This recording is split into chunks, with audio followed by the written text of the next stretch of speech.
You look like the chap who played the detective in Batman. Very famous actor. Commissioner Gary. Yeah. You look like him. Yeah, he's on my lucky likey list. Yeah. You ever see my lucky likey cover photo? Where there was like 9 or 10 people, and Wesel Gummidge, Edward Norton, Thor. Take that. What's his name? Howard. Yeah, Howard. Howard. I think, but for the viewers at home, Mark is an enigma. Producer Mark. Next time you see him, he's going to have like one of those racing helmet things on, like the Stig. Oh, yeah. Be like, who is the he? producer Mark? Could be anyone. I guess we've started, Mark. Yeah. So welcome along, Arjuna. Welcome to the show with no name. It's very good to be here. Yeah. Now I'm meant to introduce people. I have to. No, you're like, please don't introduce me. Please don't introduce me. But I've got to just at least say who you are. You're my friend, but also you're a monk. Yep. Which opens up a world of questions. We've already had one today. Is there more than one kind of monk? But you've wrote a couple of books, really good ones. 200%. You've wrote the second one, which title eludes me. So, Chasing More, Finding Enough. That's what eludes me. Yeah. And also, you've done loads of great stuff, haven't you? Thank you. Yeah. So anyway, as we were saying before we were getting here about producer Mark, I have a question. I'm going to start with what I said. How many types of monks are there? Yeah. How many types is there colour? Is there belts? Is there belts for monks? There is. No, on a serious note, how's your year been? Yeah, good. Yeah, really good. Yeah? Yeah. What have you I've been up to? almost finished Harry Potter.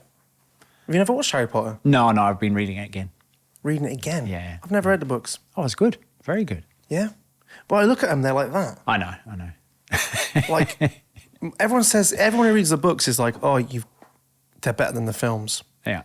But how are they better if someone who's read them? Well, you know what it's like when you read a book, your favorite book, and then you see the film, and it's never as like you picture it, right? Yeah. So, yeah. I'm going to let you know something about me. What's that? I have never read a fictional book. Wow. Never ever. I think I read probably a Roger few at Red school. Hat at primary school and Jennifer Yellow Hat and Billy Blue Hat and all those. But I don't think not as an adult. I've never read and finished a fictional book. Yeah. I don't. Is that rare? Sort of thing. Yeah. Producer Mark, what's the stats on people who've never ever finished a fictional book? There's a lot of people who've never read a fictional book. Brilliant. So I've never read a lot of non-fiction, right? Yeah, I have read a lot of non-fiction books. In fact, I looked up at my bookshelf the other day and I was like, there's a lot of books on there. And I have finished them. Yeah. But I reckon in the last year I've probably read 2. I reckon I read 1 or 2 books a year now. Yeah. I don't really read many books. No. I read yours. Yeah. I read, I'm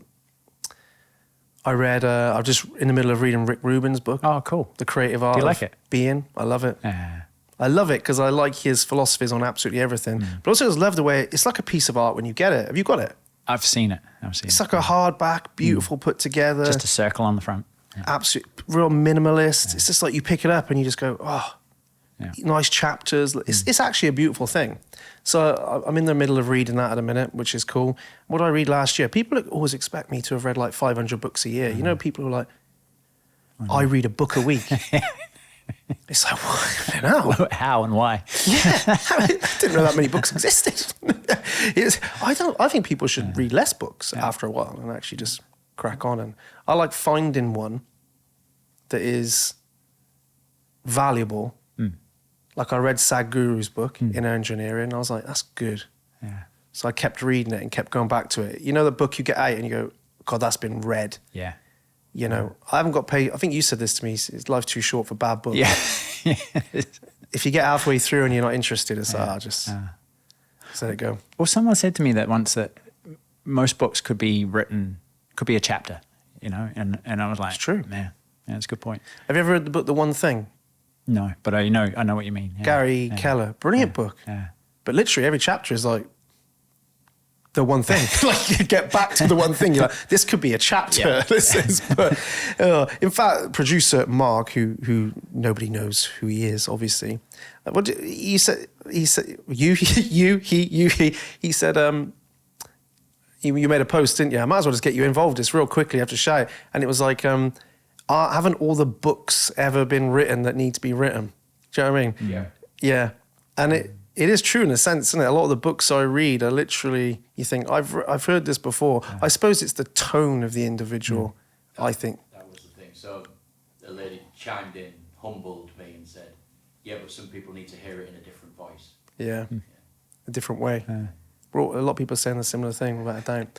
So here's a chat. What was the last book you read? I'm going to get off this book topic in a minute. Before Harry Potter. Before Harry Potter, yeah. What was the last non-fiction-y book you read and really enjoyed? And really enjoyed. Apart from mine. Apart from yours. The one that comes up is probably The War of Art by Stephen Pressfield. Great book. Yeah. He has got some brilliant books, though. Yeah. Has he not? That's the only one that's the only non-fiction I've read of his. Really? Yeah. They're in a series. Yeah. I know. I've seen all of them. But Turning Pro. Yeah. Great book. Sorry to interrupt. Is that a case of an idea that could have been a page?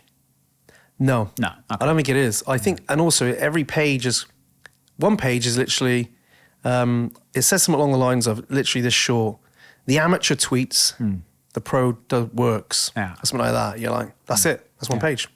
Yeah. You're like, yeah, that makes sense. So no, I don't think that. No, okay. I've always found his books really easy to read as well. Yeah. You know when you feel like you're not getting anywhere with a book? Yeah. Yeah. Like, it's like, God, this is heavy, and I'm like a chapter in. It's like, oh, this is too. His are like, oh, yeah, interesting. So there we are. So anyway, getting off the topic of books, I just wanted to chat that out. How long have you been a monk? 21 years. 21 years. Yep. Crazy. And I met you originally, I reckon. 11 years? No, I don't think it could have been 11 years. Anyway. Well, actually, this is quite a surreal moment for me because everyone here is kind of interlinked in some way. Because I was meant to, I went to an event and you were meant to be there. You were meant to be delivering your monk hour. Yeah. Monk Power Hour. Monk Power Hour. And you couldn't make it. Yeah. Could you? So I got your mother-in-law, Parashanti. Yeah. Yeah. So how long ago would that have been? At least 6 years, because she died 6 years ago. So 7 years ago. So 7 years ago. And then I met you shortly after because I went back to that event to work on it rather than be at it. And then you actually came to that. So let's say 7, 8 years. Yeah. Yeah. I'm actually glad you missed that first event because I think meeting your mother-in-law was one of the most transformative times of 2 hours of my life. Because producer Mark said that and a bunch of people said, how come? What is she? You know, I tried to write about this in my book. No, but it's the weirdest things. You think, how can I put that into words and do it justice? I arrived in that room and I was really angry with myself, like looking for answers, frustrated with my life. And it was cold and we were in some bloody, what would you call that? Like industrial estate, weren't we? In this darkened room and I've been running up steps all day and I wanted someone to almost beat the shit out of me, not literally, but like, you know, like to almost, I felt like I was trying to punish myself. I don't know why, I just got caught up in this weird mindset. And we'd been boxing that day and I remember I had this black eye and I'm so unorganized. So I'm just trying to set the scene. I don't know, but I was so unorganized. The fact that everyone had like spare changes of clothes. I was still in like my wet clothes I'd been in the sea in. It's freezing cold, hungry. And then this woman walked in and she was dressed all in white and she was older. And she kind of floated in. I realize that sounds a little bit cliched, but I can't describe it because there was 5 men there, I think. And she kind of immediately got everyone, well, it says something when everyone in the room went, that was a big few hours for me. Because she sat there with such a smile on her face and kind of made you feel, she broke down the mind not in a like a, here's how your mind works, but she just sort of was speaking about meditation and, you know, I suppose not ascension, but, and I just never felt so at peace. Just, she had this presence where you're like, wow. And you kind of leave there thinking, I want a bit of that. That sounds terrible. I don't mean I want a bit. I want a bit of that. Who's the lucky devil with her? But I meant I want a bit of what she's got. Yeah. Yeah. I And know exactly what you mean. Yeah. I think that was a pivotal, oh God, not the word pivotal. That was a pivotal moment in my life. I'm sure it'd have been the same if you were there. Yeah. Wow, no. But I just looked at it and thought, I don't know what she has, but she is at peace. And then we found out that she had terminal cancer. Yeah. Yeah. Literally at the end, I think. And you're like, wow. Yeah. You know, like that, like, that's terrible. Yeah. And here she was at such ease. She had such acceptance. So I haven't probably described that very well. But for some reason, I don't, it kind of set me on this path of, maybe there's a different way. Maybe I don't have to be kind of beating myself up all the time. Yeah. I can probably try and be a bit kinder to myself. And that was when I went off and, right, I'm going to meditate, you know? Yeah. Yeah. And that was it. Yeah. Beautiful woman. Yeah. Well, I suppose the question for you would be, why did you become a monk?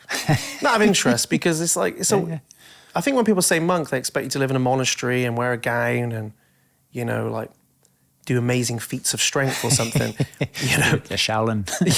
yeah, like, you know, you got people kicking you in the nuts, but it don't hurt you because you're just so zen. But why did you become a monk? Because you haven't always been a monk. You don't mind me saying you were called Duncan before. Duncan, yeah. Good memory. Yeah. And you were outdoor instructor. I was going to say adventurer. Well, both. Yeah. Yeah. And then one day you went, I'm going to be a monk. Yep. Pretty much. But why? What were you looking for? I think it was a combination of what you said, that I know there's ways of being, I've felt them myself and I've seen them in people who, that just transcended the ordinary, transcended my ability to put it into words. I knew those times of great peace and great grace and great aliveness. And I in the river, kayaking, I saw them just hanging out my flat, doing the dishes. Just times of when all was well. When that more or less continual voice of self-criticism and management and I've got to be this person for that person, you know, all that stuff just fell away. It was just me in the moment. When you were kayaking? Yeah, or doing dishes, you know, or just hanging out with my buddies. And that supreme ease where there was nowhere to go, nothing to get. And I just wanted more of that. Would you say you had the opposite of that? Yeah, absolutely, yeah. Because it's hard. I think it's hard to, like, let's not beat around the bush. No. Going from an outdoor instructor to I'm just gonna be a monk.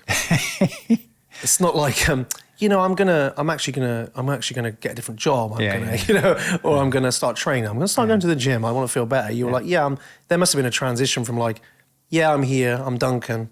Oh, here I'm Arjuna. Yeah. I'm a monk now. Yeah. There must have been that transition. Yeah. Yeah. Well, I mean, it started with a weekend. I wanted someone to teach me to meditate properly.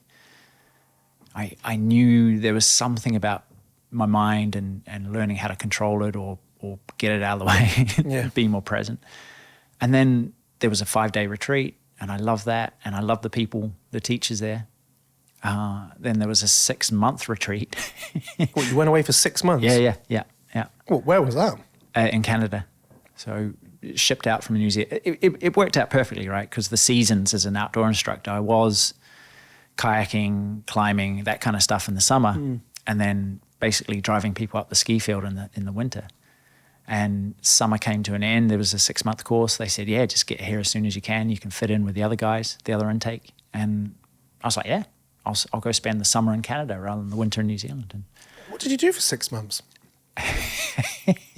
pretty much closed my eyes, did a lot of that. A lot of, just going within then. But we also had a couple meetings a day just to guide us and ask questions and, give us the ability to talk things through. I think just the journey inward, but also the ability to say, hey, I've got this problem. I'm kind of shy about this, embarrassed about that kind of thing. Yeah, because I think if you go inward for 6 months, there's going to be some turbulence. Oh, yeah. I think most people think, wow, imagine 6 months sat with your thoughts. Wouldn't that be amazing, the peace? But my experience of spending long durations without much external stimulus is it's not that enjoyable to start with, is it? Because you're faced with all the things that everything outside of you has been kind of not masking, but when we've got this conversation to focus on, I'm not thinking what's going on in my mind. But if you lock me in here on my own for 5 days, exactly, you know, I'd be like, wow, like there's a lot bubbling up. Yeah. Which maybe that's why we don't like. Maybe that's why things like lockdown was so hard for people. I think so. Yeah. So, oh man, I haven't wanted to look at this. Yeah. Here I am. Yeah. Looking at it. Yeah. So you went and did 6 months, and then you were like, well done, Arjuna. Well done, Duncan. You've passed your... You're qualified. You're qualified monk now. Here's your certificate. What happened? Well, I got there, and within a few days, I realized that these were my people. Like I may not like or distinctly align with their lifestyle, but I wanted I wanted what they had, who they were, their presence, you know, and that was one of the things that kept me going through that turmoil was various people I really respected the way they conducted themselves and the way they said, look, there's an end to this turmoil. You just got to keep doing, trust the process kind of thing. And so I just did what they told me to do. You know, when it got too much, I just get up and find someone, chat to them through, talk it through. What were the toughest times of that? It was never really tough. It was just those moments of, I think all of us have skeletons in the closet. That's what I mean. Yeah. Was there stuff where you're like, oh yeah, of course. Do you mind me asking what kind of things though? Without you share what you like there, whatever you're comfortable with. Yeah. I think it was more just those things that we all regret. Well, I'll speak for myself. Do you know when you're young, you make stupid decisions or you do things and maybe you do it because you didn't know any better. Maybe you did it because you thought that was what all your friends expected you to do. And just that shame and regret of, I should have done things differently. Or, I remember one party, just being 15, 14, just surrounded by older guys at Surf Lifesaving Club. Surf Lifesaving, yeah. Yeah, so, and just think, oh, wow, I'm invited to this party and just leaning on the wall, not really knowing anyone. But obviously I saw a girl in trouble, obviously wanted to get out of this guy's room and she was trying to escape. He pulled her back in kind of thing. And I just kind of sat there going, do you know? And things like that haunted me for a long time. Just, I could have said something. I should have said something and, all that stuff. But I was 14. These guys were 19, 20, Yeah. I think that's a big thing about, I talk about this. It seems this topic comes up every podcast, every show. Eventually someone will go, the things they were struggling with is often shame, regret, frustration with the past, with yourself, things we'd rather have done different. So is it a case of you had to close your eyes and obviously spend that much time, all these things come up and then you had to make sense of them a little bit? Or would you say that? Or was it literally like they bubbled up and they buggered off? Both. Yeah, both. I think having conversations about them helped. Because when it's, it's like, I don't want to talk about this because this is shameful, right? Yeah. And I talk to a lot of people the same thing and they get it off their chest, they get it out and it's like, oh, that's okay. I can see it from a different point of view maybe. Or I think sometimes it's sharing. Yeah. It's interesting. I think we're often told to share how we feel and talk about that, but sometimes the stuff that makes us feel that, do you know what I mean? Yeah. It's like, what is the stuff that's making me feel that? Just talking about that with people. I've had great conversations with people off camera, of course, usually about stuff that's gone on and just sharing it, walking the hills and eventually that feels better. Yeah. Just to have somebody else sometimes go, what can you do about that now? Or, hey, we've all done things like that. Or we've all got moments where you think, I wish I'd have stepped in there or done that differently. Yeah. I think that's the real difficulty. If we flip it to meditation, big part of my life since I met Parashanti, and then you, and having you guide me through ascension, different things, is if you close your eyes long enough, if across time, stuff comes up. Oh, yeah. And that is the difficulty, I think. A lot of times, it's like, why do you resist sitting down, closing your eyes? And because we think we should sit down, close our eyes, and there's this sense of peace and calm comes over us. And sometimes that does, right? But a lot of the time, things pop up. Yeah. It's like, hey, you haven't looked at me in a while, have you? You're like, oh, God. I have found it to be the best way to understand myself, but also to... I look at it like an ongoing relationship with my own mind. Mm-hmm. So who's going to turn up today? Yeah. And sometimes the great person, the one who's like, hey, you're the man, turns up. And sometimes the one who's like, why are you bothering? Why are you bothering? You got too much to do today. Yeah. This is going on, that's going on. And I find it quite interesting. Yeah. But I think that's one thing you got across to me years ago, was this cultivating this attitude of curiosity around it. Yeah. But that is, I don't think that is necessarily the easiest thing to do. No. Close your eyes and go, let's get curious. It's close your eyes and should this be happening?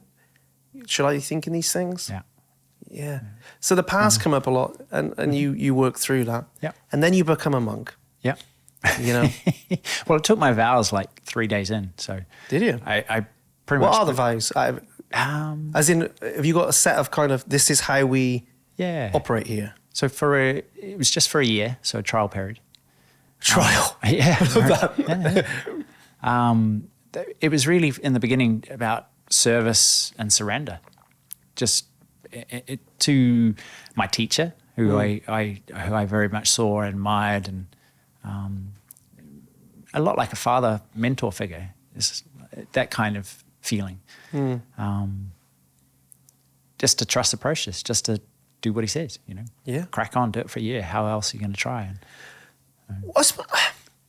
It's great when I get to have this conversation with you, because I can ask you questions I wouldn't just normally ask you, sat in your living room. Yeah, I know. But I was kind of thinking on the way up, I drove up, I was thinking, how would I take it if Ari said to me, hey, Dad, I'm going to be a monk. Yeah. Oh, okay. Yeah, my name is now whatever, Mm-hmm. All right. And I'm going to go off and practice this certain way of living. So, catch you when I catch you, yeah? Has he been brainwashed? Yeah. Who's he talking to on the internet? Yeah. Now, I'm not saying that's, but did you get that friction? Oh, yeah, did you get that kind of, because your name is a big thing to change, isn't it? Yeah. Did you, when you changed it, was there that? Oh, yeah, absolutely. Completely. I mean, half of my friends probably went, hey, awesome. Well, woohoo. Half were like, woohoo. Yeah. They saw what it. What kind of friends you got? How old were they? Woohoo. I think, do you know there's that whole crabs in a bucket thing? Do you know that idea of the live crabs at the fish market don't escape because their buddies are pulling them back in? Right. And Stephen Pressfield's idea of resistance, that there were a bunch of people seeing me follow my heart, my dreams, and just went, awesome, because that gives me more fuel to do my thing. Yeah. And then the other half was just exactly that. Oh, you're in trouble. What you're doing, this is too far. You're in trouble. You're in trouble. Just tell us, we'll come get you. All that kind of stuff. Why? I mean, my brother got me on the phone within a few days and just said, come home. Don't give them your passport. All that sort of stuff. And it's hard to convey when something feels so right. And just to tell them over the phone, all I could tell them was, it's all good. Honestly, truly, trust me. There isn't a problem. Yeah. I'll be back in 5.5 months, kind of thing. Yeah, I suppose though, for somebody to watch somebody they care about go from maybe outdoor, we're going to call you outdoor adventurer. Yeah. I just like that. Yeah, sounds better. To like, hey, I'm over in this country. I'm going to become a monk. Yeah. I'm going to be practicing this from now on. It's like, whoa. Like I said, if it was my son, I'd be like, I'd be the same. Yeah. Hey, I'm going to come up. They haven't given you drugs, have they? They haven't given you any drugs or anything? Yeah. I'm going to come up. Let's have a look at this. How old are you at the time? 20, 28, 27, 28. So you weren't particularly young. No. So, I mean, my mum, even on her deathbed,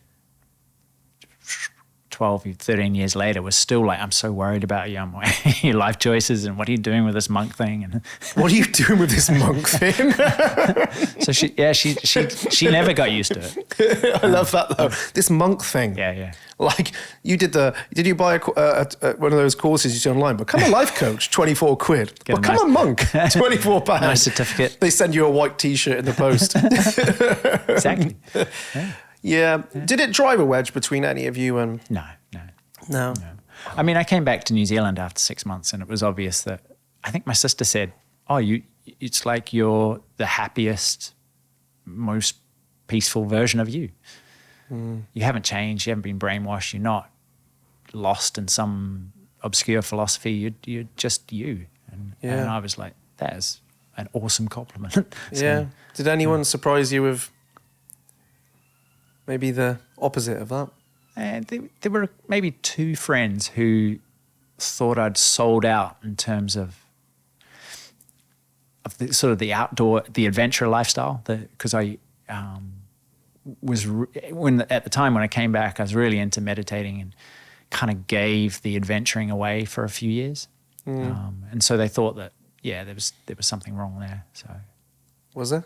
No, I think it was just a time of being more excited about going inwards and what was beyond my mind, discovering that, and what enlightenment was about. So. Often when we start anything, there's that overreaction, the zealot phase. Yeah, I am meditating all day. Forget that extra adventurous stuff. That's not it. Yeah. Have you come 360? I think that, haven't you? And gone, hey, I love, because you get out kayaking now. Yep. Yeah. Is it all a way, all the same thing in essence? Yeah. Yeah. So you come back and you say, well, my name's Arjuna now. Yeah. You may refer to what me did your mum say? I think my dad had that. He was like, well, I called you Duncan. That's what I'm going to call you. And I'm like, awesome. I'm sorry though. That reminds me of my dad. Yeah. Who said, I had a little boy. What's his name? Ari. What? Dad, his name's Ari. Ari. No. Ari. What's his middle name? Thomas. Yeah. I'm going to call him Thomas. Yeah. So I just fucking, it's not his name. Yeah. Like, I can just call him something else. He's like, that sounds a bit, I don't like that. Yeah. He calls him Ari now, obviously. Yeah. But that's typical dads. I've heard so many people say, I heard friend of a friend say, my parents didn't allow us to call him the name that we called him, and said, no, you're going to call him this. Really? And I'm like, and you said yes? Yeah. So you went from Duncan to Arjuna, which is much more exotic, by the way. Very exotic, yeah. Does it mean anything, Arjuna? It does, yeah. Arjuna was a warrior in the Bhagavad Gita, which is an old Vedic text. Right. He finds that his friend is the incarnation of the totality of the universe, called Krishna. Wow. And at a point where he realizes he needs to physically fight for his, basically his birthright, his kingdom. He finds that he gets into a deep conversation with Krishna about the nature of reality, and Krishna tells him, you got to fight. It's the night before the battle is not the time to change your mind, buddy. The night before the battle is not the time to change your mind. Yeah. Bit of that's like a bit of wisdom. Did you? Well, let's go back to our topic. Did you ever have a moment where you thought, maybe they're right? Like maybe this monking, as your mum called it, this monking thing. Maybe this monking thing isn't for me. Yeah. No. You never had that dark night of the soul where you just went, no. Am I on the right path here? Yeah. That element of doubt, never once. Never. There was times where I felt like I was moving through sticky treacle in terms of emotional, mental past or whatever, in terms of self-doubt and self-violence. Like it was, but I knew there was always a light. There was always a way forward out of it. But I never doubted what I was doing, the path I was on. Never? No. Perhaps before the 6-month course, before I was selling up my stuff in New Zealand and getting ready to go, I think I just booked my ticket. And I remember just this panic of what have I done? Where am I? Yeah. I've got this one trajectory in life, and it feels like I'm going on something else. But it was almost like there was this fear and panic and almost tears, but at the same time there was a giggle. There was an inner, oh my goodness, this is going to be so cool. I think sometimes when you know, like I've experienced this in my life when I know. Yeah. But it doesn't mean all the fears removed and all the doubt, but I know this is the right thing. This is for the best, but I'm still scared. Yeah. I'm still doubting my abilities, but I know this is what I need to do.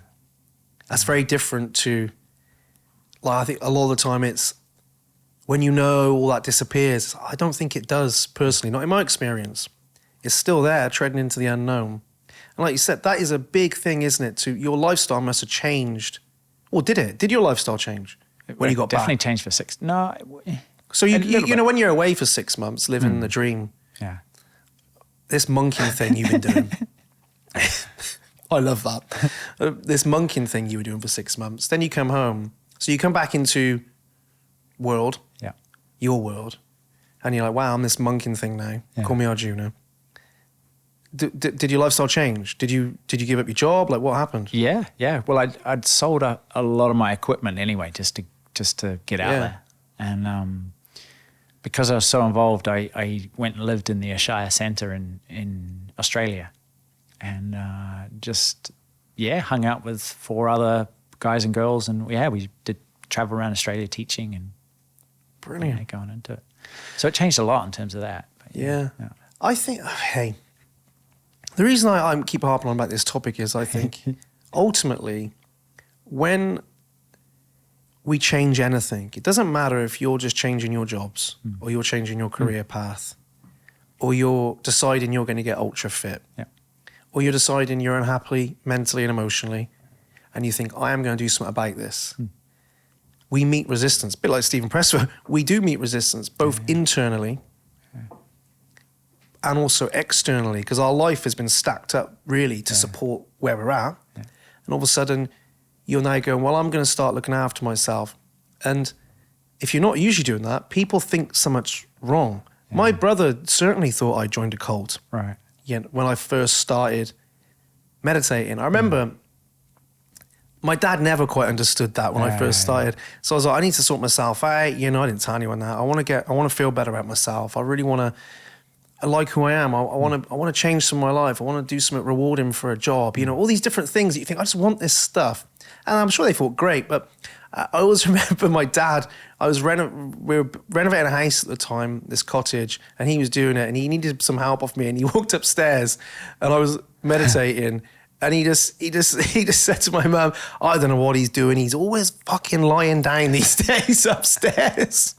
Yeah. And it was almost like, what is wrong with him? You know, why is he doing this stuff? Just crack on. Yeah, like, shouldn't you be working? I was like, I am working. Dad. Yeah. It was like that when I left my job and built an online business. Yeah. It's like, are you going to like get a real job soon? It's like, Dad, this is a real job. I realize I'm not making something, going to work, but this is a real job. Yeah. Like, he's like, I just can't understand that. Yeah. But I think there's this resistance around us, and it's not because people are out to stop us, I don't think. I think it's just unnerving. It's hard to watch. People join our stuff, our online communities, and you can see that people around them are cautious that we're not some kind of con artists or we're not going to change them. Because a lot of the industry is advice. I'm really not about advice. You know that. It's more like, hey, let's help you think for yourself rather than tell you what to think. But you can see there is a lack of support very often in their immediate circle. People always want to know why that is. And it's like, well, it could be a multitude of reasons. But I think that's one of the hardest things about change is you kind of want the people around you to get on the same page. And sometimes they do, but very often they don't. They won't. Yeah, and you lose maybe relationships, just drift away, not because anything bad happens, but you start moving in different circles. It's quite unnerving because your whole external world starts to change. Just move, Yeah, when you start to change, doesn't it? Yeah. So I think that's something that people struggle with a lot. And then that adds to the self-doubt in yourself. Am I doing the right thing? Nobody else seems to think I'm doing the right thing. And that's where you have to trust, isn't it? I know there'll be plenty of people who've come in and say, programs, who've had the opportunity to hit that pay button. And they haven't because somebody close to them would have talked them out of it. 100% that's happened. And they keep coming back to it. And that person cares, definitely about the individual, but I think it's unnerving to watch somebody around you change. Imagine watching your son go, I'm going to be a monk now. Oh, yeah. So, wow, God. Whoa. Yeah. Is everything all right here? Yeah. Is he okay? Have I done something wrong? Yeah. Is he what have I unhappy? done as a parent? Yeah. Like, why does he want to do that? Why can't he be normal? I know. I guess that's the question that fascinates me. And why is it that some of us can't be normal? We can't follow that career path and the getting married and getting the 2.4 holidays and the... Yeah. What is normal? Well, yeah, exactly. Do you think by normal we mean common? By common we mean, what's common? What do people commonly do? Yeah. Well, for me, it seems like there's an expectation that you, after school, you do an apprenticeship or you go to college or do you know what I mean? Yeah. And then you meet someone and then you settle down and you buy a house and then you did. But for someone to go, I'm going to set up my own business or I'm going to become a monk, it doesn't seem normal. Yeah, and I think, again, one of the things, I think I took this from a book, The Four Agreements, which I'm sure he talks in there about everything in life can be taken from you. That's the weird thing about stability. We think we're stable, get a normal life. Arjuna, get a normal life, get a normal job, whatever normal is, follow the normal path and you'll be stable, you'll be safe. Yet the reality is, any of that can be taken at any point by life. There's no real stability there, I don't think, in essence. No. I mean, that's certainly why I became a monk, because I was looking for stability and found it nowhere. Yeah. Do you think you ever find stability if you don't find it in yourself, though? No. I mean, my dad is a classic example. He was made redundant so many times in the 80s. You know, those first waves of when big companies decided to just kick people out. And yet he was so in that model of, well, you get a good job and so for me to go, no. For me to be an outdoor instructor and spend 4 months here and 4 months there was, what are you doing? Even that? Yeah. You've never been normal, Arjuna.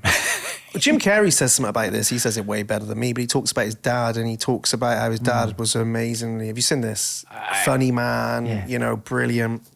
And he took the safe path. He got the job. I think he was an accountant. I can't remember. I'm probably doing this a lot of disservice. He said he watched his dad, get laid off and struggle and all those things in that job. And I think he says, that's when I realized you can fail at what you don't want to do. Yeah. So you may as well try and do what you want to do and fail there. Yeah. And that's kind of what, again, when we've got businesses, people are very much like, hey, get the stability of a job. But I look at that and go, God, at least I'm in control of my own destiny right now.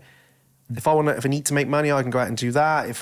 As opposed to like, hey, I'm here, and I'm just got no control really. And I've got nothing against a job, by the way. I think it's amazing. But the argument is that it's more stable. I don't necessarily 100% agree with as a truth. Ask that to the people who are just one day doing a great job and go, hey, you haven't got any work anymore. It's not very stable then.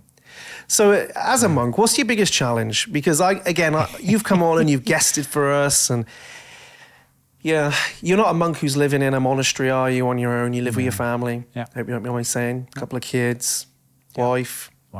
Yeah, family. You're dropping the kids off at school. And it's family life's challenging for me anyway. I'm sure.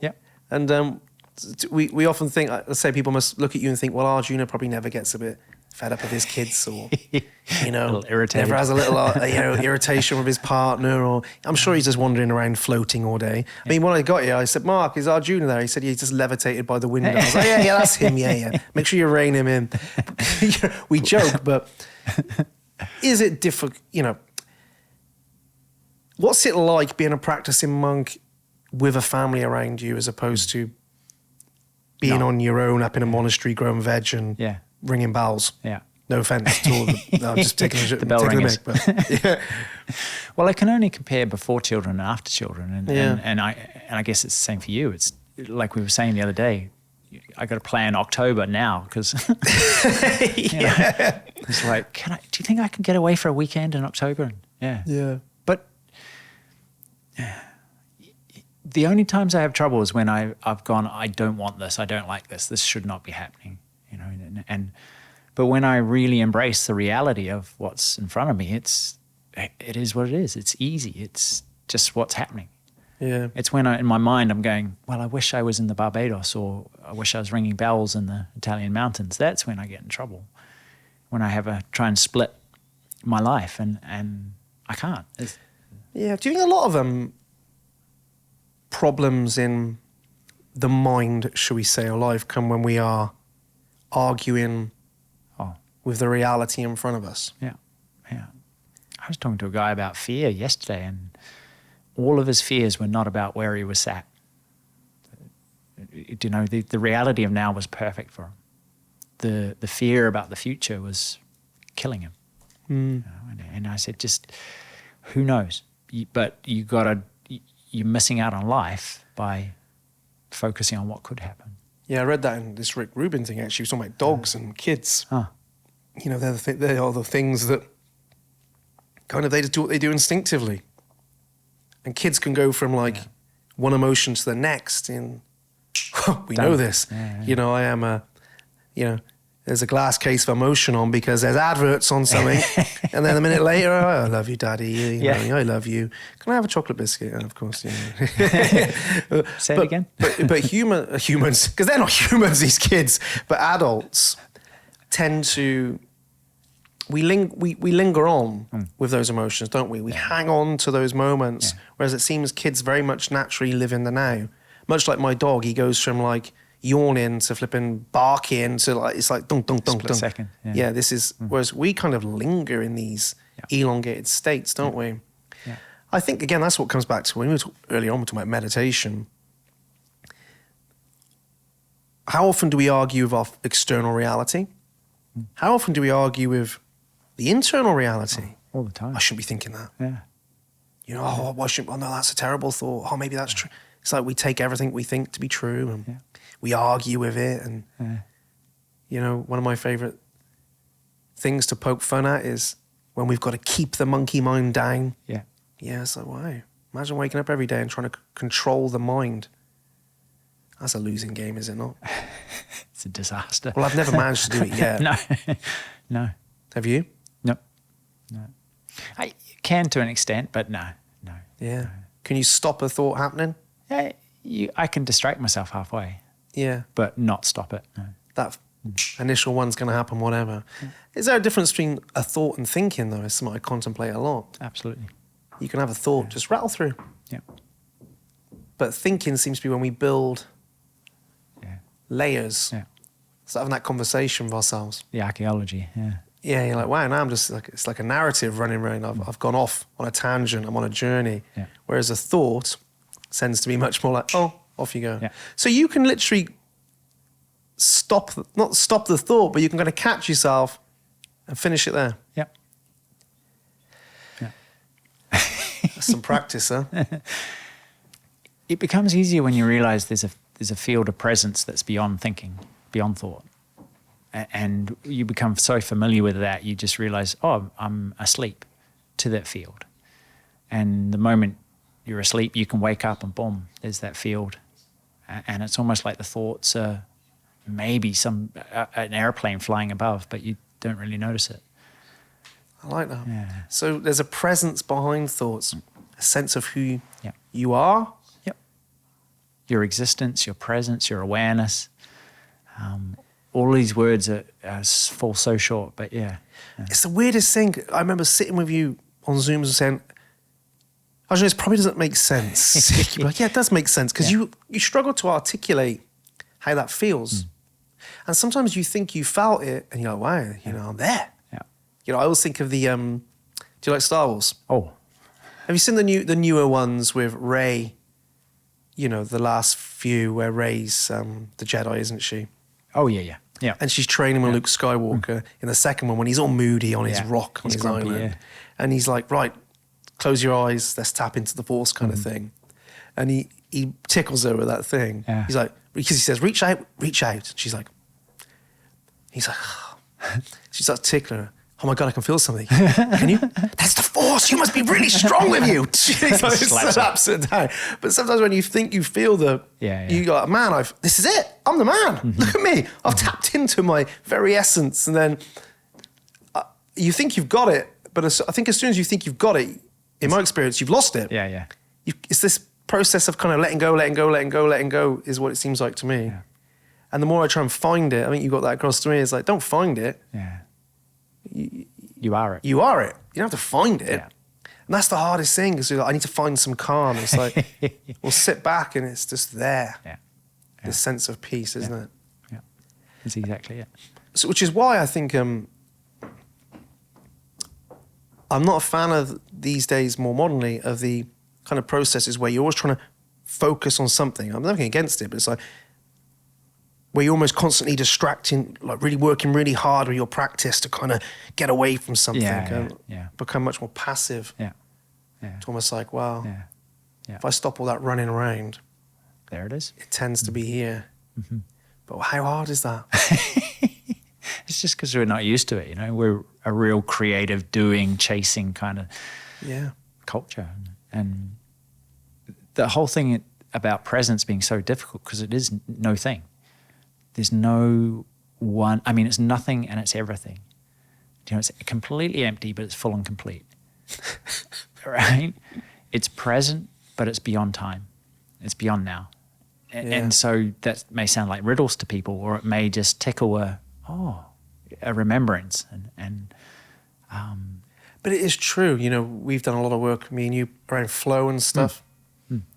Flow, that sense of being selfless, timeless, effortless, richness. Like when you are so immersed in the moment, the thing, that all else dissipates, so to speak. That's very similar as well. You go beyond this mind. You go beyond time in a sense, because time seems to speed up or slow down when you're out on that kayak, when you're playing an instrument, you know, or any of these things.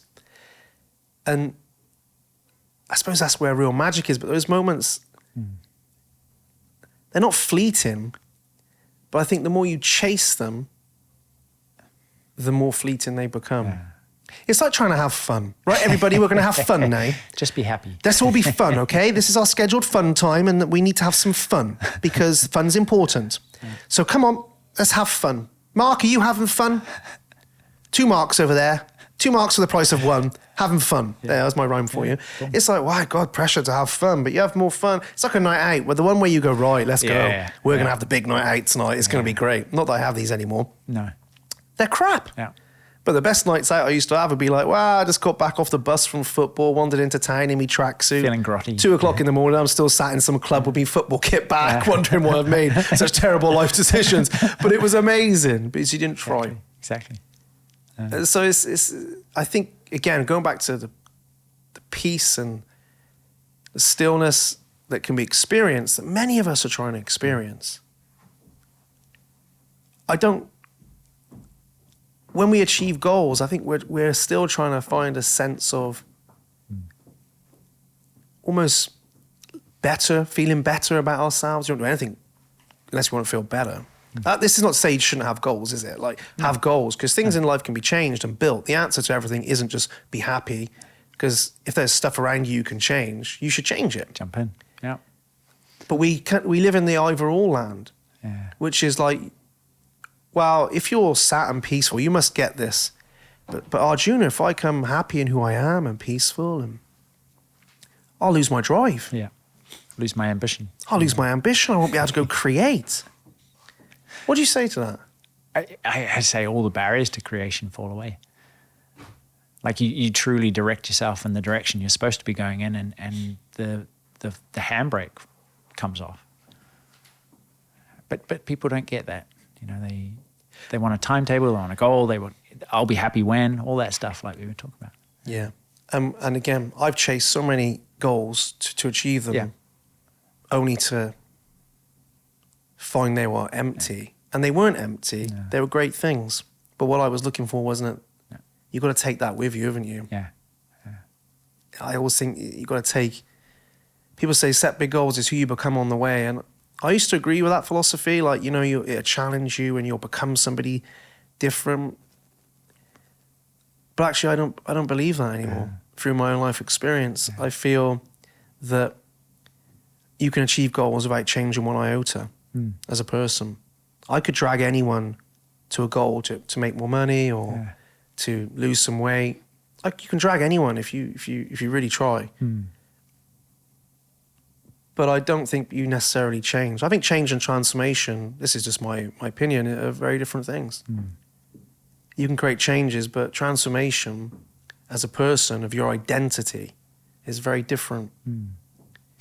What do you think is the most powerful? Because you're in this game. What for the people that transform the quickest? What's the common? Transform the quickest? Yeah, or the most significantly. In what way? I guess maybe I'm just thinking of a few that the lady that I met who was almost dying, and now she's doing Ben's exercise class, and I guess, yeah. What is the difference for you? I mean, I think in people who transform and who don't. Yeah. Patience. Yeah. Right. Patience is a big one. Yeah. Can you be patient enough? Because I always think, how long are you going to work on your life for?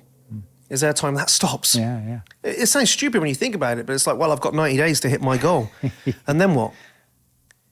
Well, you know, then I'm probably not going to do anything. It's like, of course you are. Yeah.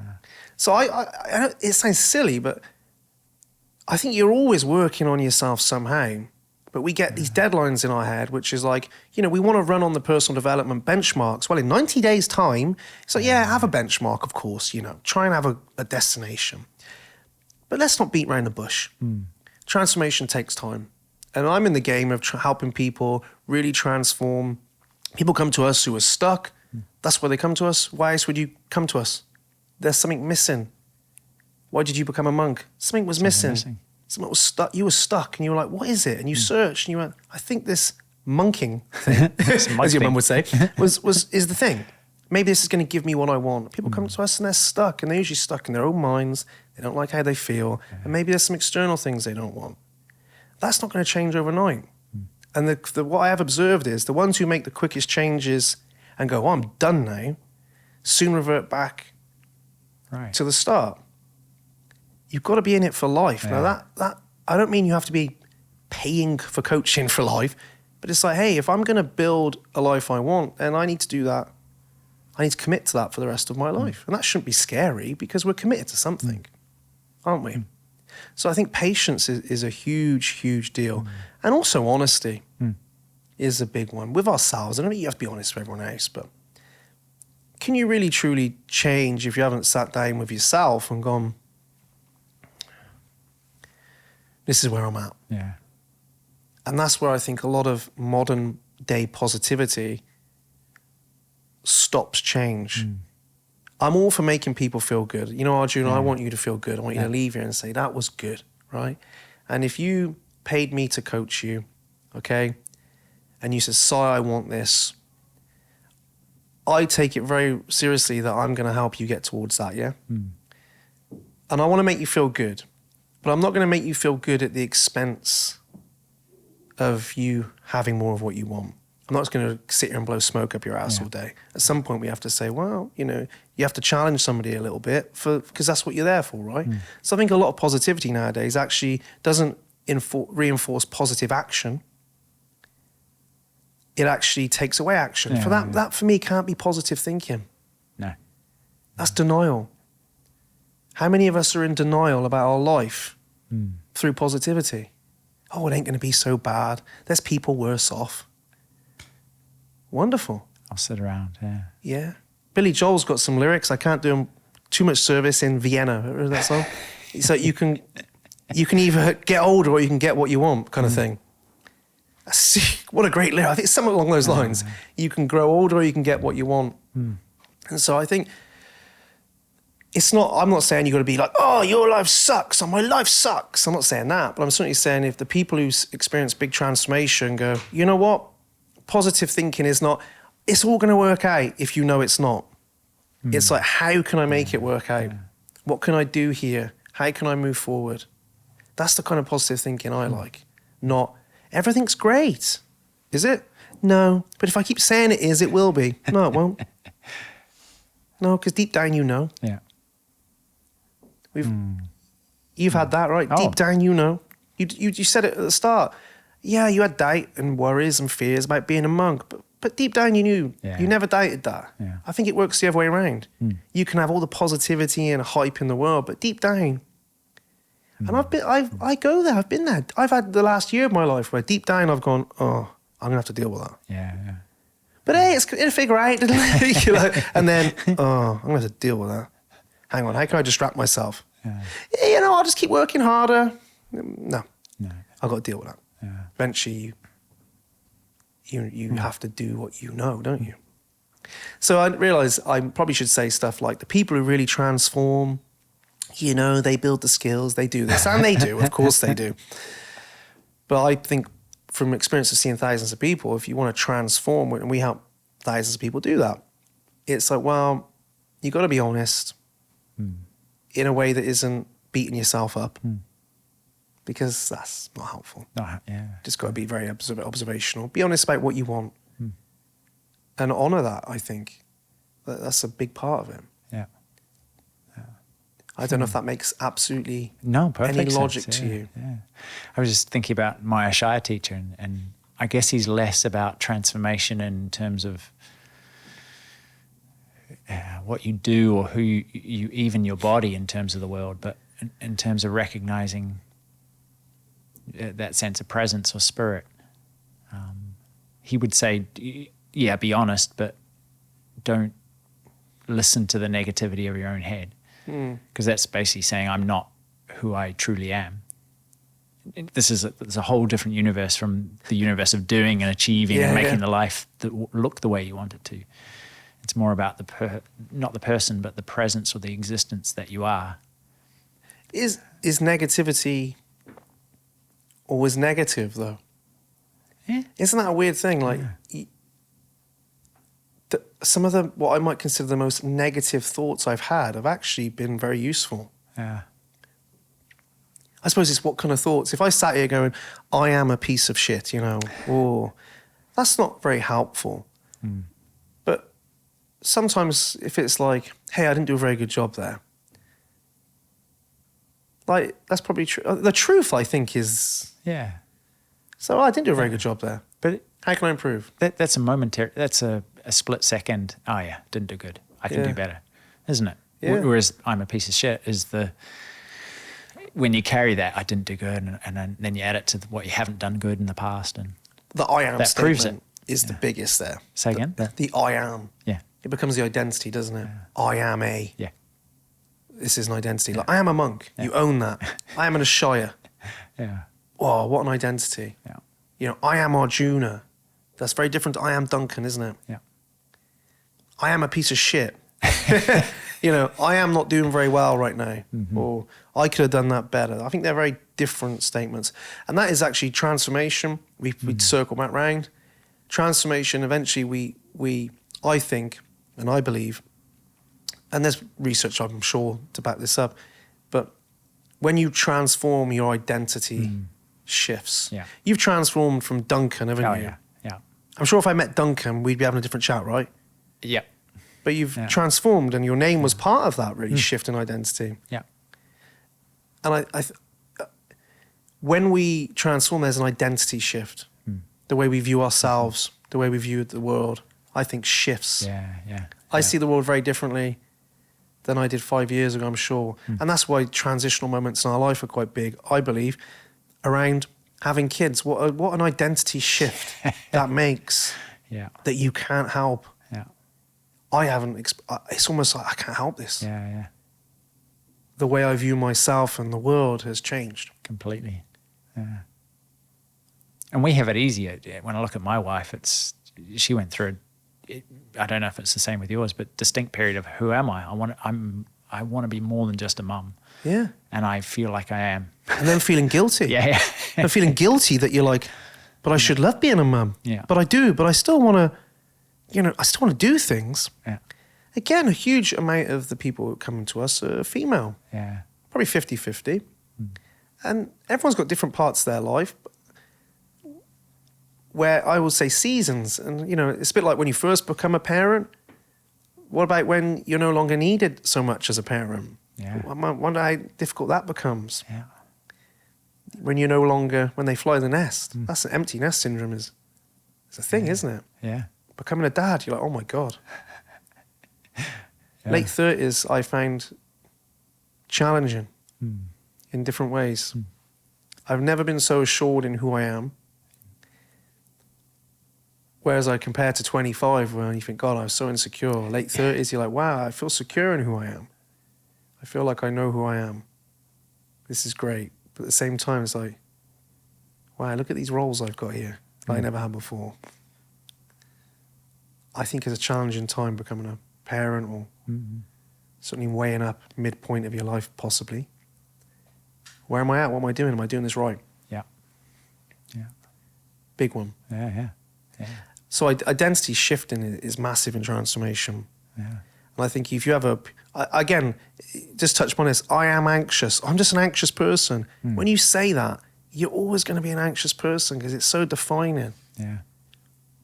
I feel anxious sometimes. You know, I feel anxious sometimes. Yeah, join the club. It happens to everyone at some point. Yeah. But I am anxious. I'm an anxious person. Are you? Like, wow, that's a defining statement about you, and you'll back that up. Any view we hold of ourselves, we tend to back it up. I am a terrible person. You'll find so much evidence and reinforce it in your life when you truly believe that. Yeah. And these are the things we've got to shift, I think, to transform as a human. Yeah, makes sense. I was talking to a guy yesterday. His friend committed suicide some years ago, and really depressed, but threw him for totally shifted his world. And he realized that I am depressed. I'm always going to be this way. This is the fact. And he was always looking for an end to the depression, but a big shift in him was just accepting it. Just kind of, it's here. It doesn't mean anything. And what I was trying to say is, okay, your next step for you is that it will change, if you let it. But I'm good when it's not here. I'm terrible when it is here. Just that kind of. Do you think labels can be a bad way in that sense, though? I think so. Yeah. I think sometimes it's one of the best things you can do is get a label for somebody. Like, yeah, I can figure out. I understand it. I understand. But when we go, that's it for me then. Yeah. I think that's a very very different take on a label. This is who I am. They told me. Why? That's I was pondering on the way up, like everything happens for a reason. I struggle with that one. But in a sense, it happens for the reason you give it, doesn't it? Yeah. Do you know I've been getting into my running, and there was a big 280-mile race up the Pennine Way recently. The guy just finished it. He smashed the record by 10 hours. 10 hours? 10 hours, yeah. What do you do? How do you beat someone by 10 hours? So the film, did he do much? Did he finish the whole thing? He did, yeah. And 10 hours is not an hour, is it? No. It's not 20 minutes. Everybody's just freaking out, going, how did you do that? And I think he's only done one interview so far. He's recovering, but no shit. But he said that all the time. He said, when he lost his glove, it was like, it was meant to be.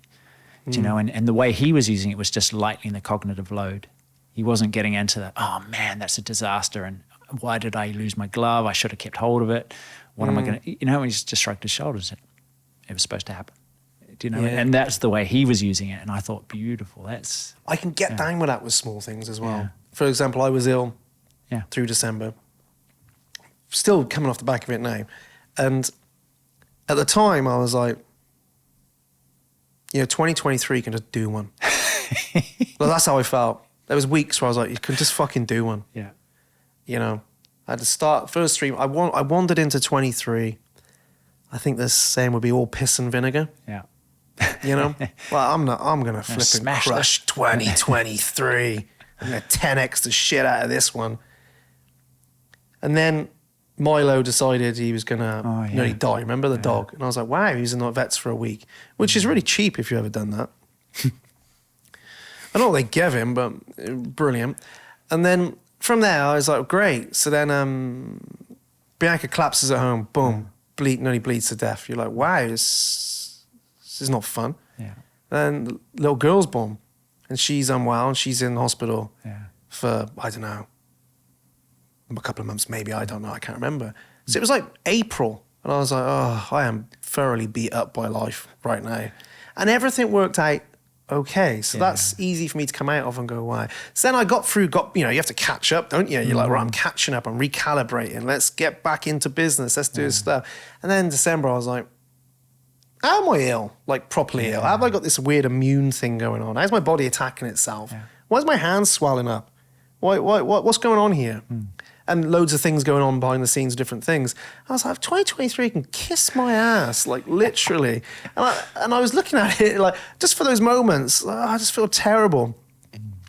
But coming out the back of it, something good's happened in the sense in January, I'm like, I need to solve this problem that I've got. So I got into all this stuff with some people around gut health, which I know about, but I was like, right, I'm following an extreme protocol for gut health and immunity. Like it's extreme. But God, it's been good for me. Yeah. And I've lost weight and I've got back into training. It's been brilliant. So I suppose I could say, hey, that had to happen for me to do this. It also had to happen for me to go, I am running on fumes towards the end of the year. Yeah. Like I was burning the candle at both ends. So I can see how in those senses, it's like, yeah, that was meant to happen, boom. Yeah. Where I struggle to apply the rule is, hey, my whole family got wiped out in the tsunami. It's like, well, everything happens for a reason. It's like, oh God, that's where you struggle to apply it, isn't it? Now, if that helps the individual, if someone says, hey, look, everything happens for a reason, I need to figure this out. It's like, you crack on, you do what you need to do. But I know sometimes people hear that and go, oh yeah, I could kill you right now.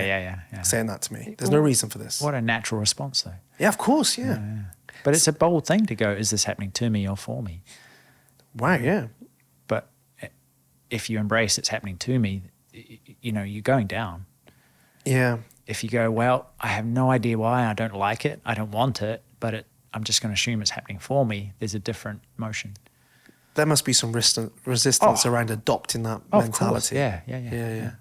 But I mean, that whole thing of taking personal responsibility. Yeah. Maybe, and it's such a thing where you go, I just choose to assume it's all on me. It's not a small step. No. And maybe something you have to transform into. Yeah, it's a difficult. I've worked with people in not tsunamis, but in situations like that. And I think the only thing I found beneficial to lead someone towards was, what does this mean for you from here? From now on. Yeah. Hey, nobody wants that to happen. I wouldn't wish it on my worst enemy, those kind of things, for example. I realize we use an extreme example, but it's like, well, how can we give this? How can we move on from this in the most empowering way for you? Yeah.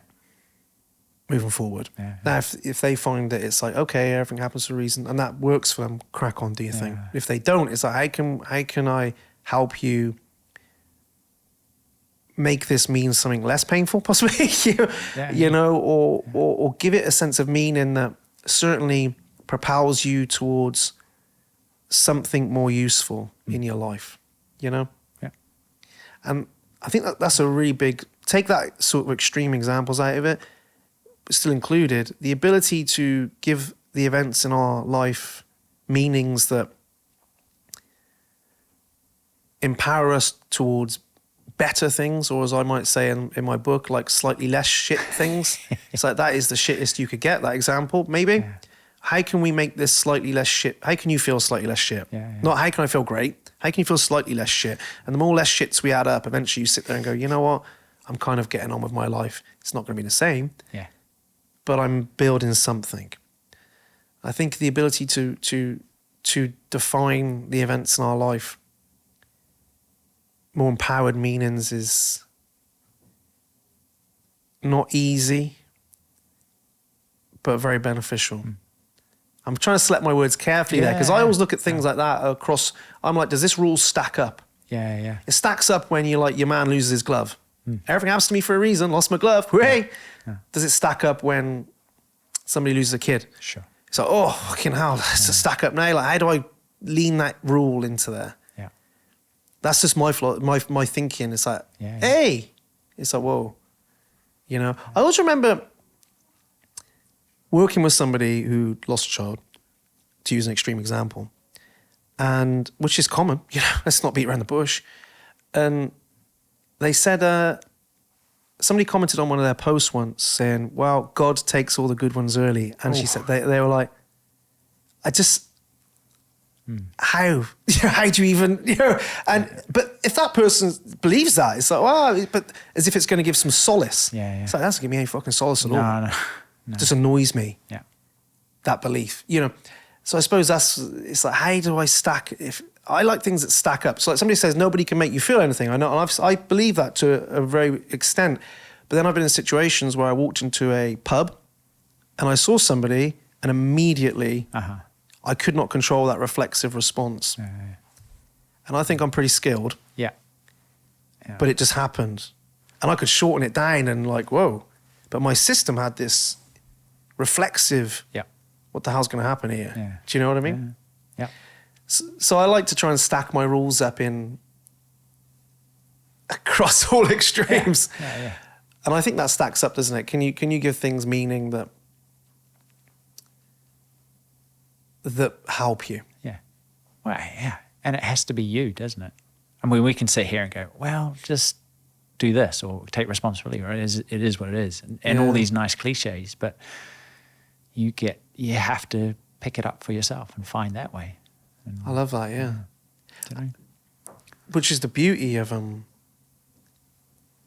when you are able to find that place of, I think you can start to create better meanings for you. Yeah. When you're absorbed in your thinking or what other people are thinking all the time, it's very hard to lean into what's best for you, isn't it? Yeah. A good example is I realized early on that for me to shake my fist at the sky and say, why is this happening to me? It wasn't a useful way of processing, or it didn't result in the answers that I wanted. And I've talked to a lot of people and said, my thoughts took me down. It was almost like they were aware of the motion or the direction of their line of questioning or their processing of the event. And I think if you realize that there's useful ways of thinking and non-useful ways of thinking, then you can start, that's where it all begins. Which is far better than positive or negative. Right. Yeah. Skilled or unskilled. It's like, is that thought useful or not useful? Yeah. That's far better than, is that positive or negative? Because like I said, some things that are negative are actually pretty useful. Yeah. And some things that are positive, that's positive, probably not that useful. It's just like useful and unuseful. Yeah. I like the term sometimes realistic. Not as in like don't imagine, but it's like, sometimes we got to use the more realistic style of thinking in situations. But useful and unuseful is a big one for me. Is this useful? Is this belief useful? Is this habit useful? Yeah. Arnold Schwarzenegger's big thing is be useful, isn't it? Is it? That's his book, isn't it? Sure. Be useful.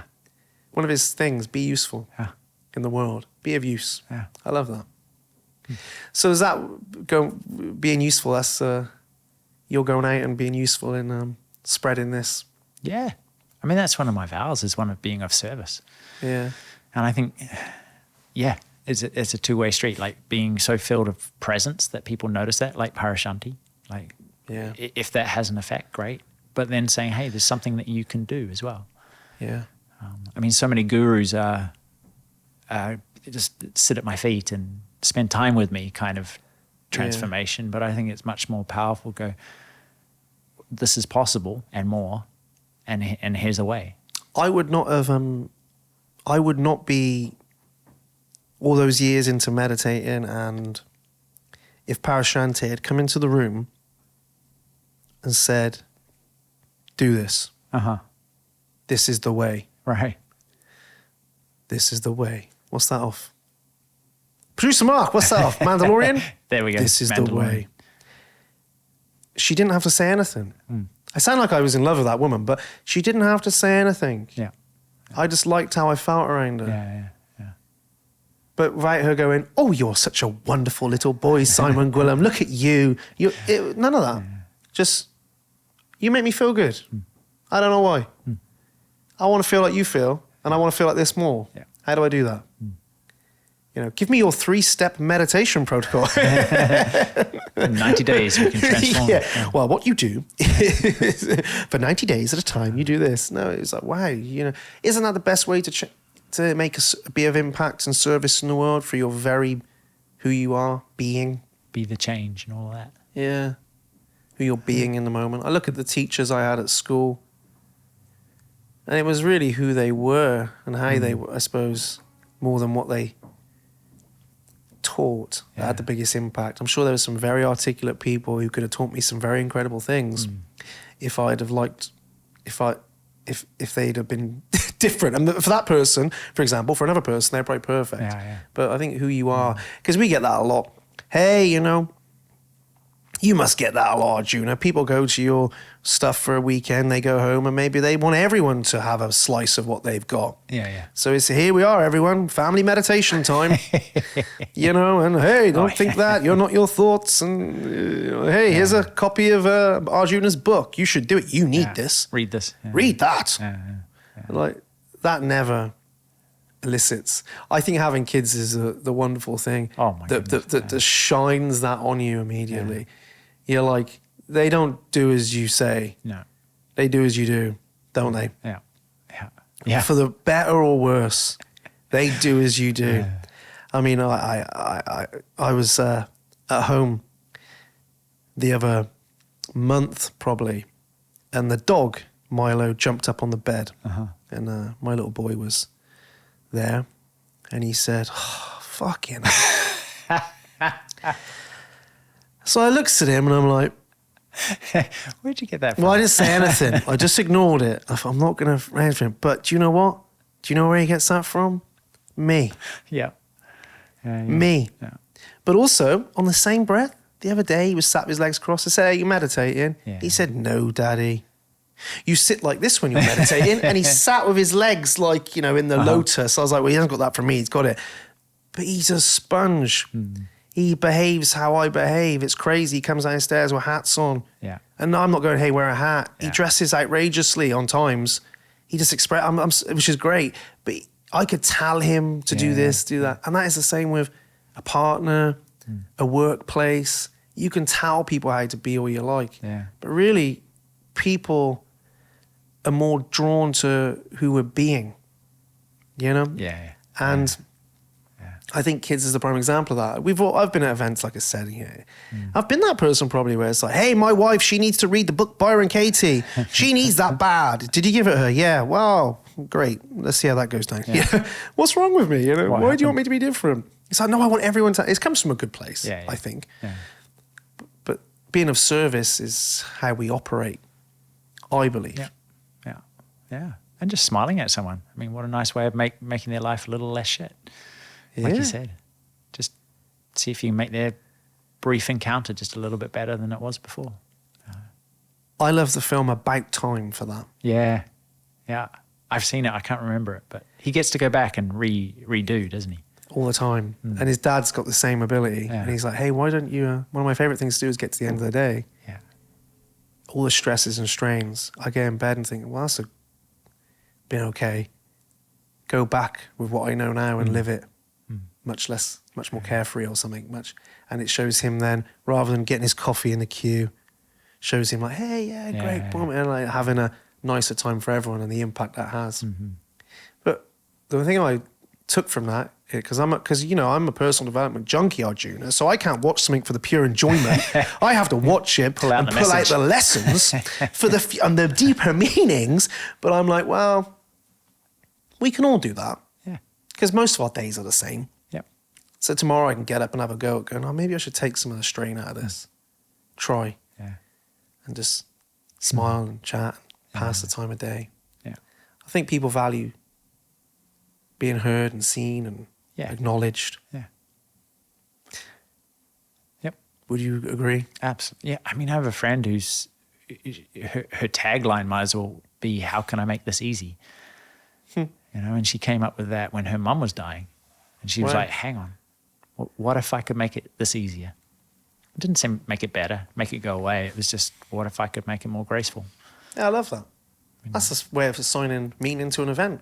Yeah. Not like, how can I make this positive? Yeah. How can I make this easier? Yeah.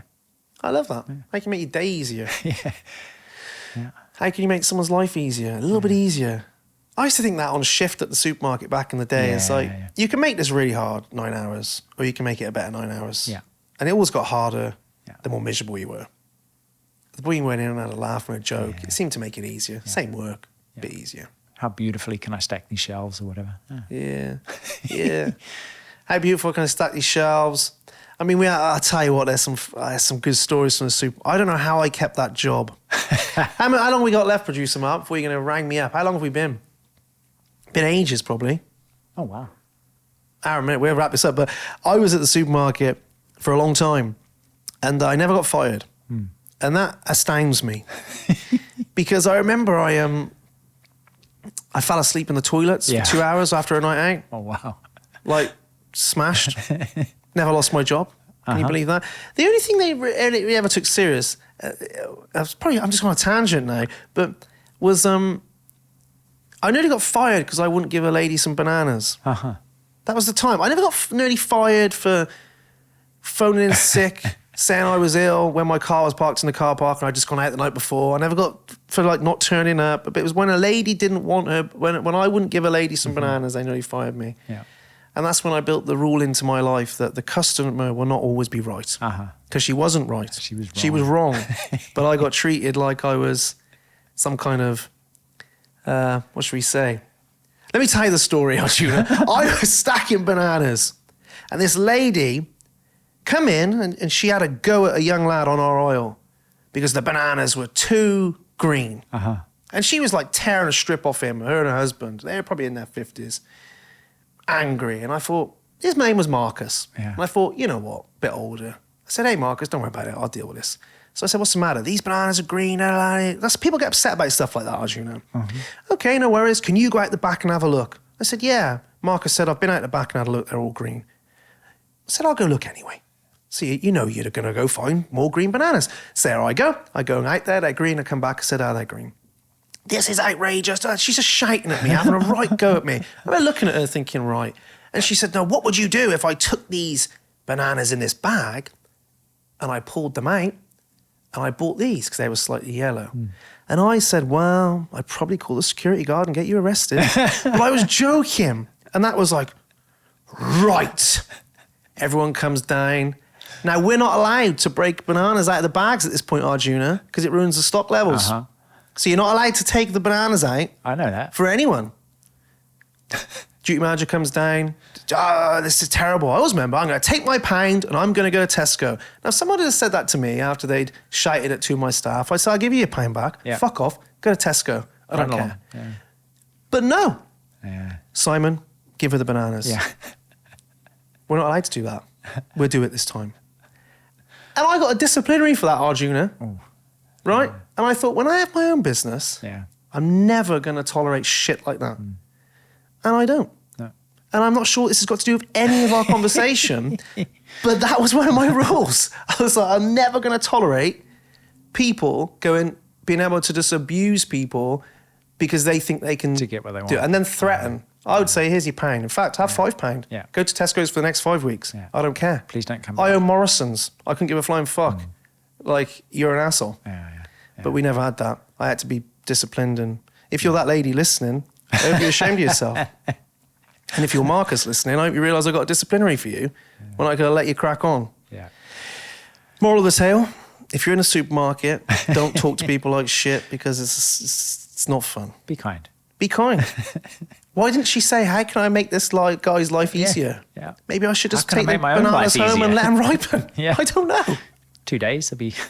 Put them in with some other stuff. They'll soon ripen up. Yeah. No. Put them next to your avocados. I can pull a lesson out of that, though. Can you? What's the Well, lesson? it's just the whole... Just realising that I can't be everything to everybody, that I don't want to. Do you know what I mean? That standing up and saying, hey, no, is sometimes the best thing that someone can hear. And I like that. I was always trying to be so nice to people that it meant denting myself in some way. So I think, and the path of a monk might be one of peace, but you got to, at the end of the day, put your head on your own pillow and be at peace with yourself. And one of the hardest times I think in my journey has been when I should have said something to someone, but just swallowed it, and I should have just spat it out. Is that one of the biggest misconceptions about being a monk? Is passive, everything, do what you like to me. Yeah. Well, actually, sometimes you got to... Yeah. Isn't that a healthy sense of self-worth when you can say, hang on, no, not on my watch. Yeah. This is what feels right for me. Yeah. And you can do... I think we see conflict as bad. Yeah. But conflict can be very healthy. Oh, yeah. Create something else, right? Yeah, when it's standing up. How many people avoid conflict and just allow our personal self-worth to be diminished? Back to that lady of the bananas. Seriously. But it's elements like that where you go, why didn't we just say, no, he shan't do that? And why are you shouting at this kid? Yeah. Why are you shouting at him and threatening me? Yeah. I mean, your manager, a good manager would have come down and said, hey, we don't treat people like that. Off you go. Yeah. But how often is that not the case in life? Yeah. The person who shouts, gets angry, gets their way. Yeah. The person who doesn't. It's true. And I'm like, well, how does that make sense? That was just a way to avoid conflict. Bad press. Yeah. How pathetic. I'd shop there. Yeah. If I saw a manager standing up for someone, I'd go, great, yeah, you're getting my custom. If you're a manager that does that, it's very rare, I think. Customers always right. No, not always right. No. Not always right. Sometimes unreasonable. Sometimes not fair. So this is a bullshit belief, isn't it? But I love what you said about sometimes you've got to put your head on your pillow and go, did I do what was best for me? Yeah. Did I stay true to who I am? Yeah. Or did I let that go? And I was, are your values if when the push comes to the shove, you easily swayed, you don't follow them through. Yeah. Hard thing in life to do, isn't it? Yeah. Arjuna, I think we'll end it there because I've loved talking to you. Ah, you too. I was just thinking, I'm sorry about my Morrison story. I felt like that was a little bit of therapy for a minute. That woman's been on my mind. It's like, fucking woman. Yeah. Wanting her pound back. If I saw her now, I wouldn't recognise her. No, you wouldn't. I say, you were right. Do you have a bad day? Yeah. Sit down. Do you realise after that event I got fired and I had to move out of my home and live in a cardboard box for 2 years? Did you? No. No. Could have. So, thank you for coming on. Oh, my pleasure. Thank you. And we shall... I shall see you soon. Yeah, hope so. In fact, when this cuts, I'm going to see you now. I'll see you in about 1 minute, not on camera, okay? We can chill out. Yeah. Oh, well, I enjoyed that, Arjuna. Thank you.